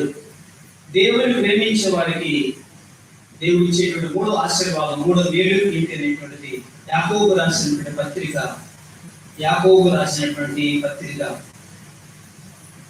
మొదటి అధ్యాయము 12వ వచనం వాక్య భాగాన్ని చదువుతాం. ఆ తర్వాత యాకోబు రాసినటువంటి పత్రిక, అందరూ మా సంఘంలో ఫాస్ట్గా తీయలేదు, అందుకే నేను స్లో చేస్తాను. యాకోబు రాసినటువంటి పత్రిక మొదటి అధ్యాయము 12వ వచనం 210 11వ పేజీలో ఉంది. శోధన సహించువాడు ధన్యుడు, శోధనకు నిలిచిన వాడై ప్రభువు తను ప్రేమించు వారికి వాగ్దానం చేసిన జీవ కిరీటము పొందును. చాలు. శోధన సహించేటువంటి వాడు ధన్యుడు. అలాంటి వారికి ప్రభు ప్రేమించిన వారికి వాగ్దానం చేశాడు. అదేంటంటే జీవ కిరీటాన్ని ఆయన ఇస్తాడు. ఆయన ప్రేమించినప్పుడు నీకు కలిగే మేలు, నాకు కలిగే మేలు దేవుడు తెలియజేస్తున్నాడు. శోధన సహించడం ఇంకొకటి ఏమంటారంటే శోధన లేదా పరీక్ష అని కూడా రాయబడింది. పరీక్ష, దేవుడు పరీక్ష పెడుతూ ఉంటాడు. శోధన అనేది సాతాను పెట్టేది, కానీ దేవుడి వాక్యం పట్టుదల జరుగుతాం. ఎవరిని కూడా ఆయన శోధించడు, దేవుడు శోధించడు, సాతాను శోధిస్తూ ఉంటాడు. యేసు ప్రభు వారిని శోధించాడని అంతకుముందు మనం చూసాం. నిన్ను కూడా శోధిస్తూ ఉంటాడు. ఏమని? ఇదిగో నీవు పలానా చోట అది జరుగుతుంది, ఇది జరుగుతుంది, అలా చేయి ఇలా చేయని చెప్తూ ఉంటాడు. ఒకసారి పాటగా చెప్పారు. ఏంటంటే శోధించడం అంటే ఏదో విధంగా మనకు ఆశ కలిగిస్తూ ఉంటాడు, దురాశ కలిగిస్తూ ఉంటాడు. ఉన్నదాంతో తృప్తి చెందలేడు. మనం చోట మాట్లాడుతున్నాడు, మాస్టర్ గారు ఒక ఆయన మాట్లాడుతున్నాడు. మా ఊరిలో నుండి ఒక సెంటర్లో పానకం పోస్తున్నారు. పానకం ఈ అమ్మాయి ఈమెమో చర్చి పెడుతుందంట. పాస్టర్ గారు దగ్గరికి పెడుతుంది, చర్చి పెడుతుంది, ప్రార్థన చేసుకుంటుంది. ఆ మనసంతా ఇంకా ఊర్లో పోసే పానకం మీద ఉందంట. మనవరాలు పిలిచిందంట. మనవరాలు నేను వెళ్ళకూడదు, కానీ నాకేం పానకం మీద మనసు ఉంది కాబట్టి ఆ పానకం తీసుకురామని లోట ఇచ్చిందంట. లోట ఏం చేయకూడదంట? ఆ పానకం తీసుకురావడానికి నేను వెళ్ళకూడదు, పక్కన వాళ్ళు ఉన్నారు కదా, వాళ్ళు చూస్తారు, నేను చర్చి పెడుతున్నాను కదా, చేయకూడదని లోట ఇచ్చి పంపించిందంట. ఇక మనవాళ్ళు లోట తీసుకొచ్చింది. ఇక మనవాళ్ళు కూడా కొంచెం ఉంచకుండా మొత్తం తాగేసిందంట. ఒక బ్యాగ్ దాకా ఏంటంటే సాయంత్రానికి మోషన్స్ అయిపోయింది. ఆ మోషన్స్ అయితే ఏమవుతుంది? నీకు బలహీనత వస్తుంది, నీరసం అయిపోయింది, బలహీనతలు అయిపోయింది, మనసు మీద పడుకోబెట్టారు. ఆ తర్వాత ప్రార్థన చేసుకున్నాను. అర్థమైంది కదా? అర్థమైంది. అంటే శోధిస్తాడు సాధారణ ఏదో విధంగా. వాక్యం ఏం చెప్పబడిందంటే వాడి శరీరాశ, నేత్రాశ, జీవనామం కలిగిస్తూ ఉంటాడు, శోధిస్తూ ఉంటాడు, దేవుడికి వ్యతిరేకంగా జీవిస్తూ ఉంటాడు. ఇంకా చాలా చెప్పగలను, కానీ సమయాన్ని బట్టి నేను ముందుకు వెళ్ళిపోతున్నాను. శోధించే విధానాలు చాలా ఉన్నాయి. ఇదిగో నీ పక్కన సొమ్ము తీసుకుంటాడు, ఇదిగో పక్కన దగ్గర అన్యాయం చేయమంటాడు, ఇదిగో విచరించంటాడు, దూరించంటాడు, అబద్ధాలు చెప్పంటాడు. ఇవన్నీ కూడా సాతాను చేసే పనులు. ఈ శోధనలో సాతాను చేసేది. పరీక్ష దేవుడు పెట్టేటువంటిది. అయితే ఆ పరీక్షలో మనం ఏం చేయాలంటే నిలబడే వారిగా ఉండాలి. అబ్రహాముకి ముందు వాగ్దానం చేశాడు కుమారుడు ఇస్తానని. చాలా కాలం వరకు పిల్లలు కలగల. వృద్ధాప్యులు కుమారుడు కలిగాడు, ఇస్సాకుని పేరు పెట్టారు, ఎంతో ప్రేమిస్తున్నాడు. ఒక రోజున దేవుడికి ఎలాంటి ఆశ వచ్చిందంటే పిల్లలు లేనప్పుడేమో పిల్లలు లేరు ప్రార్థన చేశాడు. ఇప్పుడే పిల్లడు వచ్చేటప్పటికి ఇక నన్ను పట్టించుకోవట్లేదు, కాబట్టి అసలు కుమారుడు ప్రేమిస్తాడా నన్ను ప్రేమిస్తాడని పరీక్ష పెట్టాను. నీవు ప్రేమించే ఇస్సాకును తీసుకుని వెళ్ళి మొరియా పర్వతాలకు వెళ్ళి అక్కడ బలివ్వు అన్నాడు. ఉదయం లేచాడు, కుమారుని ప్రేమిస్తున్నాడు. బైబిల్లో రాయబడింది ఆదికాండంలో 22 మాట. అదే నీవు ప్రేమించే కుమారుడని దేవుడు రాయించాడు. ఇప్పుడు అతను ప్రేమిస్తాడా నన్ను ప్రేమిస్తాడు? దేవుడు పరీక్ష పెట్టాడు. ప్రేమించే కుమారుడు తీసుకుని వెళ్ళి బలికి సిద్ధం చేశాడు. కత్తి తీసుకున్నాడు, బలిపడానికి ఇష్టపడ్డాడు. దేవుడు అంటున్నాడు, నీవు అతను నీ కుమారుడు కంటే నన్ను ఎక్కువగా ప్రేమించు. అక్కడ భయపడి రాయబడింది. కానీ ఎందుకు భయపడ్డాడు? దేవుని ప్రేమించాడు కాబట్టి ఆయన దేవునికి భయపడ్డాడు. మరి నీవు భయపడుతున్నావా? దేవునికి భయపడ్డాడు. పరీక్షలో ఏం చేయాలంటే నిలబడే వారికి ఉండాలి. శోధనలు అనేటువంటి వచ్చినప్పుడు నిలబడే వారికి ఉండాలి. సాతాను శోధించినా దేవుడు పరీక్ష పెట్టినా సరే దేవుడు పరీక్ష పెట్టాడు. కుమారుని ఇవ్వని చెప్పాడు, కానీ ఆ కుమారుడి బలివతాన్ని ఇష్టపడలా. ఆగమని చెప్పాడు, ఆపేశాడు. ఆ తరువాత మరి దేవుడు నీకు భయపడుతున్నావు, నీ సంతానం దీవిస్తానని చెప్పి దేవుడు వాగ్దానము చేశాడు. దేవుని ప్రేమించే వారికి ఆయన జీవ కిరీటాన్ని ఇస్తాడు. అనేక కిరీటాలు ఉన్నాయి బైబిల్. నీతి కిరీటం అని రాయబడింది, జీవ కిరీటం అని రాయబడింది, వాడబారిన మహిమ కిరీటం అనేది దేవుడి వాక్యంలో రాయబడింది. నువ్వు ఆయన ప్రేమించినట్లయితే ఎలా ప్రేమించాలో ముందుగానే విన్నాను కదా. నీ పూర్ణ హృదయంతో ప్రేమించాలి. పూర్ణ హృదయం అంటే 100కి 100 అని అర్థం. ఇప్పుడు 100కి 100 అంటే అసలు పరీక్ష అయిపోయినా పాస్ అయిపోతున్నారు. పరీక్షలతో పని ఉంది, అవునా? పరీక్షలు రాయాల్సిన పని లేకపోతే పాస్ అయిపోతున్నారు కదా, రిజల్ట్స్ రాకముందే. కానీ దేవుడు అలా పాస్ చేయడు. దేవుడు తల్లి తెలుసా తెలీదా? నీవు ఎంత దేవుడిని ప్రేమిస్తున్నావో నేను ఎంత ప్రేమిస్తున్నానో దేవుడికి తెలుసు. పూర్ణ హృదయంతో దేవుడిని ప్రేమించినప్పుడు ఆయన పరీక్షలో మనం నిలబడేటప్పుడు దేవుడు అంటున్నాడు, నేను నీకు నీతికి జీవ కిరీటాన్ని ఇస్తాను అన్నాడు. దానికి ఇంకో చోట జీవ కిరీటం బదులు నీతి కిరీటం అన్నాడు, అక్షయ కిరీటం అన్నాడు. ఇంకో మాట ఏం చెప్పబడిందంటే మహిమ కలిగినటువంటి వాడబారినటువంటి మహిమ ప్రధాన కాపరి ప్రత్యక్షమైనప్పుడు వాడబారిన మహిమ కిరీటం నీకు ఇస్తాడు. ఈ భూ సంబంధించిన కిరీటం అనేది అవన్నీ ఏదో రోజు ఏమైపోతాయి, వాడైపోతాయి. కానీ ప్రభు ఇచ్చే కిరీటమే అది ఎప్పుడు కూడా ఉండేటువంటిది అని చెప్పి దేవుని వాక్యంలో రాయబడింది. కాబట్టి ఆ వాడబారిన మహిమ కిరీటం, నీతి కిరీటం, జీవ కిరీటం పొందడానికి మనం ఏం చేయాలంటే దాన్ని ఎప్పుడు కూడా జాగ్రత్తగా కాపాడుకోవాలి. కానీ సాతానుడి గురించి వాక్యం చెప్పబడింది, నీవు కలిగిన కిరీటాన్ని సాతాను ఏం చేయాలని వస్తాడంట? అపహరణ చేయాలని వస్తాడు. అపహరణ అంటే దొంగతనం. ఈ అమ్మాయి రక్షణ పొందింది, ఈ అబ్బాయి రక్షణ పొందాడు. ఈ కిరీటం అతనికి తగ్గకూడదు, ఈ కిరీటం నాకు వేసుకోవాలి అని వాడు ఏం చేస్తూ ఉంటాడంటే ఎప్పుడు దొరుకుతుందా, ఏ విధంగా ట్రై చేయాలని చెప్పి ఎప్పుడు కూడా శోధిస్తూనే ఉంటాడు. ఆ కిరీటం నాకు వేసుకోవాలి, ఆ కిరీటం తీసేసుకోవాలని సాతాను భయం. అందుకే ప్రార్థన గ్రంథకర్త అంటాడు, నీవు కలిగేటువంటి దాన్ని నీవు గట్టిగా నీవు పట్టుకోవాలి. నీ కలిగేటువంటి కిరీటాన్ని నువ్వు జాగ్రత్తగా పట్టుకోవాలి. లేదా అపహరణ చేసేవాడు ఉన్నాడు, దొంగ ఉన్నాడు, వాడి గురించి నువ్వు జాగ్రత్త పడాలి అని చెప్తూ ఉంటాడు. కానీ శరీర సంబంధంగా అన్ని మనం జాగ్రత్త పడతారా? ఇప్పుడు చర్చికి వచ్చేటప్పుడు ఇంటి దగ్గర ఎవరు ఉంటే మంచిదే, ఇంటి దగ్గర ఎవరు లేదనుకో మీ డోర్స్ అన్ని ఓపెన్ చేసి మీ బీరువా లాక్ వేయకుండా ఆ తర్వాత సేఫ్ లాక్ అంతా కూడా వదిలిపెట్టేసి అన్ని కూడా వదిలిపెట్టి వచ్చేసారా? ఎవరన్నా జాగ్రత్త పడతారా? ఎవరు ఉంటే కాపలో ఉన్నారంటే మంచిదే, అలా లేకపోతే జాగ్రత్త పడతారు.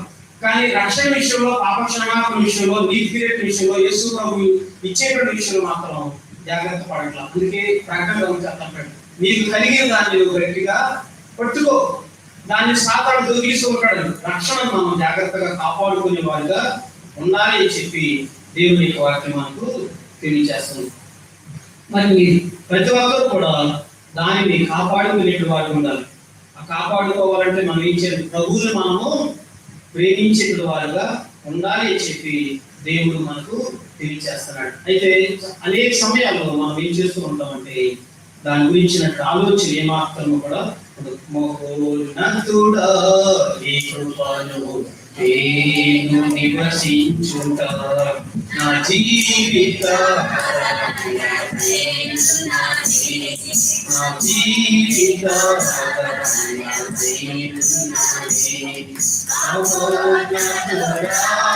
నీ కృపను నేను నా జీవిత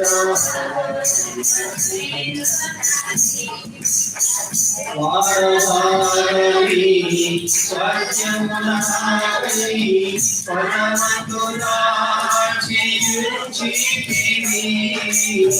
వారవారి స్వచ్ఛము పరమతులా చేయుచితివి వాగ్దాన ఫలము అనుభవి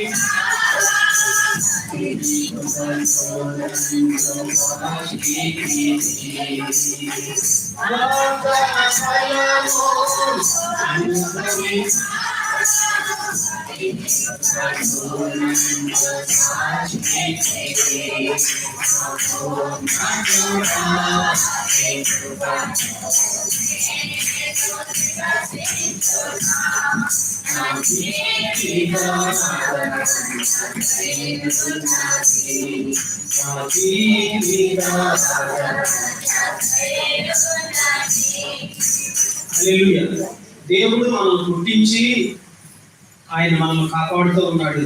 మనకు ఒక శిలువలో ప్రాణం పెట్టారు, ఒక స్వాస్థ్యం ఇవ్వబోతున్నారు. వాడవాడినటువంటి స్వాస్థ్యం అది నీతి కిరీటం, జీవ కిరీటం, మహిమ కలిగిన కిరీటం. ఆ కిరీటం మనం పొందాలనే ఉద్దేశంతోనే దేవుడు మనం ప్రేమించి ఆయన కుమార్తెగా కుమారుడిగా స్వీకరించారు.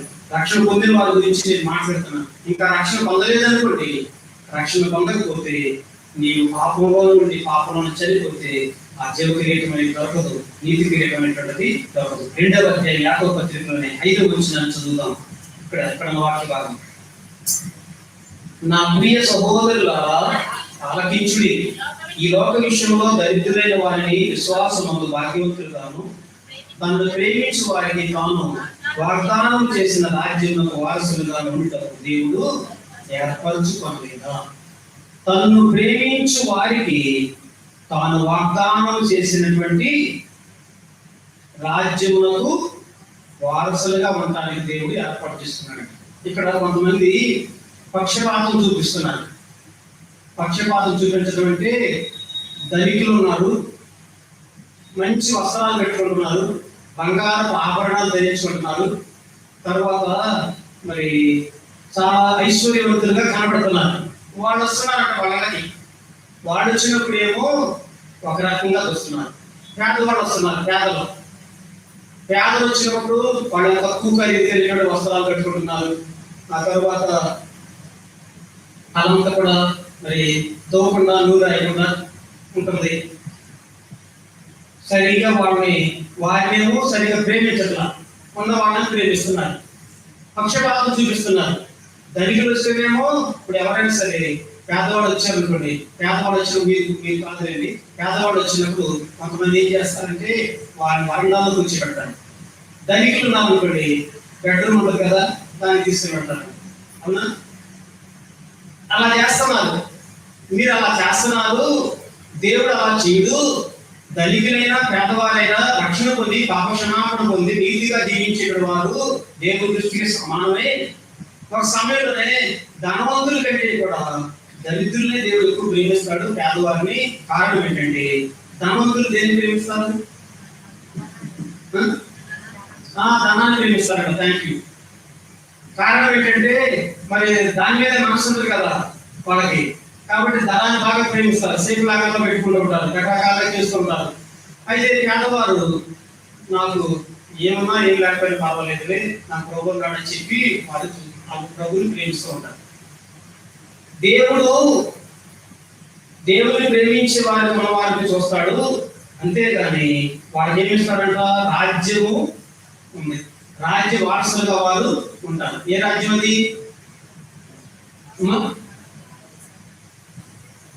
రాజ్యం అంటే ఏంటంటే 10 పదాలు. పరలోక రాజ్యము, దేవుని రాజ్యము, శాశ్వతమైనటువంటి శాశ్వతంగా ఉండేటువంటి రాజ్యము. ఆ రాజ్యము ఆయనకి ఇస్తాడు అని దేవుని యొక్క వాక్యంలో రాయబడింది. దేవుడు తను ప్రేమించే వారికి ఆయన కరుణ చూపుతాడు. ప్రేమించేటువంటి వారికి ఆయన కాపాడుతూ ఉంటాడు, సంరక్షిస్తూ ఉంటాడు. ప్రేమించేటువంటి వారికి జీవ కిరీటం ఇస్తాడు. ఆయన ప్రేమించేటువంటి వారికి ఒక రాజ్యాన్ని ఇస్తాడు. ఆ రాజ్యం గురించి వాక్యం చూద్దాం. చూడండి, మత్తయి సువార్త 25వ అధ్యాయం 34వ వచనం. దేవుని రాజ్యం, పరలోక రాజ్యం, నీతిగా అది శాశ్వతమైన రాజ్యం, అంతం లేని రాజ్యం. ఇలా పరలోక రాజ్యాల గురించి 10 పదాలు వాడబడింది. చదవండి. అప్పుడు రాజు కుడివైపున ఉన్న వారిని చూచి, ఆశీర్వదించబడిన వారులారా రండి, లోకము పుట్టినది మొదలుకుని సిద్ధపరచబడిన రాజ్యమును రాజ్యం సంపాదించుకోండి అన్నాడు. ఏ రాజ్యం అది? పరలోక రాజ్యం, దేవుని రాజ్యం, నీతి కలిగిన రాజ్యం. తర్వాత అంతమైనటువంటి రాజ్యం, శాశ్వతమైనటువంటి రాజ్యం. ఆ మోక్షానికి వెళ్ళండి, పరలోకానికి వెళ్ళండి అని పిలుస్తున్నాడు. ఎవరిని? కుడివైపున ఉన్నవారు. ఆ కుడివైపున ఉన్నవారు ఎవరంటే నీతిమంతులు అని రాయబడింది. ఎవరు నీతిమంతులు? ఈ భూమి మీద పుట్టినటువంటి వారు ఎవరు నీతిమంతులు కాదు. కానీ ముందు చెప్పారు కదా, దేవా నన్ను పాపిని నన్ను కరుణించు, కనికరించు, నన్ను క్షమించు అని చెప్పిన వారు నీతిమంతులు. పాపం ఒప్పుకుని క్షమాపణ పొందిన వారు నీతిమంతులు. ఆ నీతిమంతులతో ప్రభు అంటున్నాను, మీ కొరకు సిద్ధపరచబడింది రాజ్యము, దాన్ని వచ్చి మీరు స్వతంత్రించుకోండి అన్నాడు. అక్కడ ఆకలి ఉండదు, దప్పిపడదు, తర్వాత మరణం ఉండదు, కన్నీరు ఉండదు, దుఃఖం ఉండదు, ఎప్పుడు కూడా సంతోషం అని చెప్పి దేవుని వాక్యంలో రాయబడి. ఇంకొంతమంది చూసాము, మీరు పొంది అంటున్నాడు. వాటెవరంటే నీతి గురించి ఆలోచన ఉండదు, యథార్థం గురించి ఆలోచన ఉండదు, రక్షణ గురించి ఆలోచన ఉండదు, పరలోకం గురించి ఆలోచన ఉండదు. వాళ్ళు ఎలా ఉంటారంటే తిను, త్రాగు, సుఖించు, సంతోషించు, ఇదిగో వాళ్ళని తీసుకో, వీళ్ళ తీసుకో అని మోసం అన్యాయం అక్రమం చేస్తారు. వాడిని ఏమంటున్నాడంటే ఇదిగో మీరేమో పొంది అపవాదికి ఏర్పాటు చేయబడినటువంటి ఆ నరకానికి, పాతాళానికి తృణీకరించినట్టుగా దేవుని వాక్యంలో రాయబడింది. కాబట్టి దేవుని ప్రేమించేటువంటి వారికి జీవ కిరీటం ఉంది. దేవుని ప్రేమించేటువంటి వారికి, దేవుని ఆజ్ఞ గైకొంటే నీతిమంతులుగా చేయబడిన వారికి దేవుని రాజ్యము ఉంది, పరలోక రాజ్యం అనేటువంటిది ఉంది. కాబట్టి ఈ రోజున మనం ప్రశ్నించుకోవాల్సిన వారిలో మనం ఉన్నాం. దేవుడు మనల్ని ప్రేమించి గుర్తించాడు. దేవుడు మనల్ని ప్రేమించి ఆయన రక్తాన్ని శిలువలో ప్రాణం పెట్టారు, ఆయన రక్తాన్ని చిందించారు, మనల్ని ఎంతో ప్రేమించారు. అయితే మనం ఆయన ప్రేమిస్తున్నామా? ఆయన ప్రేమించినప్పుడు నీ పట్ల కనికరం చూపుతాడు. ఆయన ప్రేమించినప్పుడు కాపాడుతూ ఉంటాడు. ఆయన ప్రేమించినప్పుడు నీతి కిరీటము లేదా పరలోక రాజ్యం నీ కొరకు ఆయన ఇస్తాడు. కాబట్టి మనము ఆయన ప్రేమిస్తున్నామా లేదా? ఆయన ప్రేమించడం అంటే మాట చెప్పదు. ఆయన ప్రేమించడం అంటే ఏం చేయాలి? ఆయన ఆజ్ఞలను గైకొనాలి. చివరికి ఒక మాట చెప్పి ముగిస్తాను. ఒక రాజు గారు దాన్ని పని చేస్తున్నాడు. ఒక రోజు మంత్రి గారు పిలిచి అన్నాడంట, మన ప్రజలు ఎలా ఉన్నారు మంత్రి అన్నాడంట. మన ప్రజలకి ఏంటండి అన్ని సదుపాయాలు మనకు ఉంటుంది, అన్ని ఏర్పాటు చేస్తాం. చదువుకునే పిల్లలకి డబ్బులు వేస్తున్నామా? వేస్తున్నాం. స్త్రీలు ఉన్న వాళ్ళకి డబ్బులు వేస్తున్నామా? వేస్తున్నాం. లారీ డ్రైవర్కి డబ్బులు వేస్తున్నామా? వేస్తున్నాం. ఒక మన పరిపాలన అంతా ఎలా ఉందంటే చాలా బాగుంది అని చెప్పాడంట మంత్రి. స్కూల్ సెంటర్లో ఎంక్వైరీ చేయమన్నాడంట. తర్వాత బాయ్స్ సెంటర్లో ఎంక్వైరీ చేయమన్నాడంట. మ్యాంగో సెంటర్లో ఎంక్వైరీ చేయమన్నాడు. అన్ని సెంటర్లకు వెళ్ళి వచ్చాం రాజా, అసలు ఈ పరిపాలన ఎంత బాగుందో చెప్పుకుంటున్నారు అన్నారు. సరే మంత్రి గారు, సరే వాళ్ళని ఎంతో ప్రేమించి లైటింగ్ ఏర్పాటు చేస్తున్నాం, రోడ్లు ఏర్పాటు చేస్తున్నాం, తాగడానికి మంచినీళ్ళు ఏర్పాటు చేస్తున్నాం, అన్ని సదుపాయాలు చేస్తున్నాం కదా, అసలు వారు మనల్ని ఎంత ప్రేమిస్తున్నారో తెలుసుకోవాలి అని చెప్పి మంత్రి గారితో చెప్పి చాటి మీటించాడంట. స్కూల్ సెంటర్లో మీ అందరికీ కూడా పేపాలు ఏర్పాటు చేస్తున్నాం, పేపాలు అంటారు, డబ్బులు ఏర్పాటు చేస్తున్నాం. మమ్మల్ని రాజుగారి పరిపాలన బాగుందని వారందరూ ఏం చేస్తారంటే మీకున్న పశువులన్నింటిలో కూడా పాలు ఇచ్చినప్పుడు లీటర్ పాలు చొప్పున ఏ ఇంటి వారు, బి ఇంటి వారు, సి ఇంటి వారు, డి ఇంటి వారు, ఈ ఇంటి వారు, ఎఫ్ ఇంటి వారు, ఇలా ఏ టు జనరల్ వారందరూ కూడా ప్రతి ఇంటి వారు కూడా ఒక లీటర్ పాలు చొప్పున ఆ డ్రమ్ము వేయాలని చెప్పి ఆ డ్రమ్ము కనపడకుండా ఒక ఎత్తైనటువంటి స్థలం పెట్టి, ఎత్తైనటువంటి స్టాండ్ పెట్టి దాని మీద పెట్టారు. అలా రోజు నిర్ణయించారు. ఆగస్టు 15 రోజున 15th కాబట్టి మీరందరూ వచ్చి నీళ్లు పోయమన్నారా పాలు ఇవ్వమన్నారా? పలానా శుభం గారు అనుకుందంట, నేను ఒక్కదాన్ని నీళ్లు పోస్తే మన బజార్లో వాళ్ళందరూ పాలు పోస్తారు కదా అనుకుని శుభం గారు ఎవరికి తెలియకుండా కాముగా నీళ్లు తీసుకుని వెళ్ళి చెంపుతో పోసిందంట. లీటర్ చెంబు ఉండేది ముందు పోసిందంట. మరి శుభం పోసింది, ఇంకొక అనుకుందంట ఇంకొక గారు శుభం నేనే కదా నీళ్లు పోసింది అనుకుందంట. అందరూ ఆలోచన చేశారంట. మంత్రి గారి వెళ్ళి చూచాడంట, ఏం కనపడింది? అందరూ ఏటు జడ్డ ఎవరికి వాళ్ళే నేను ఎక్కదానే కదా నేను ఎక్కదని అంటున్నారు. అందరూ రాజుగారు చూసి ఆశ్చర్యపోయాడు.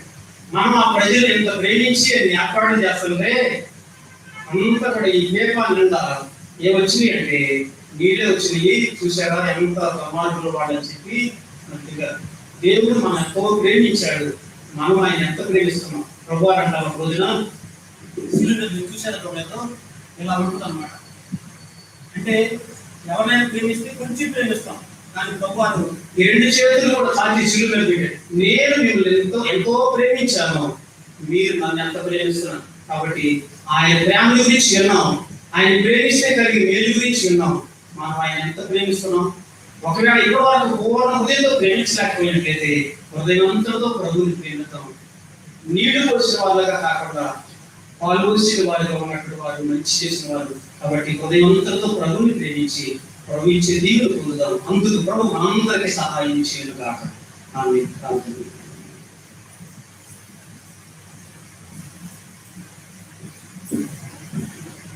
చిన్న ప్రార్థన చేసుకున్నాం. నీవు దేవుడిని ఎంత ప్రేమిస్తున్నావు? నీకు దేవుడు పుట్టించాడు, దేవుడు నిన్ను పోషిస్తున్నాడు. ఒకవేళ జబ్బు చేస్తే బలహీనత వస్తే ఆ జబ్బు నుండి నీకు విడుదల ఇచ్చాడు, నీకు కుటుంబాన్ని ఇచ్చాడు, బిడ్డలు ఇచ్చాడు, ఉండటానికి ఇచ్చాడు, తినడానికి ఇచ్చాడు, ధరించుకోవడానికి ఇచ్చాడు. ఏమీ లేకపోయిన తర్వాత పౌలు గారు అంటాడు, నేను ప్రేమిస్తున్నానంటే నాకు కలుగు వచ్చినా ప్రేమిస్తాను అన్నాడు, కఠినమైన ప్రేమిస్తాను అన్నాడు, ఉపద్రవమైన ప్రేమిస్తాను. అన్ని ఉంటే ప్రేమించడం కాదు, ఏమీ లేకపోయినా ప్రభువుని ప్రేమించాలి, దేవుని ప్రేమించాలి. ప్రార్థన చేసుకున్నాను.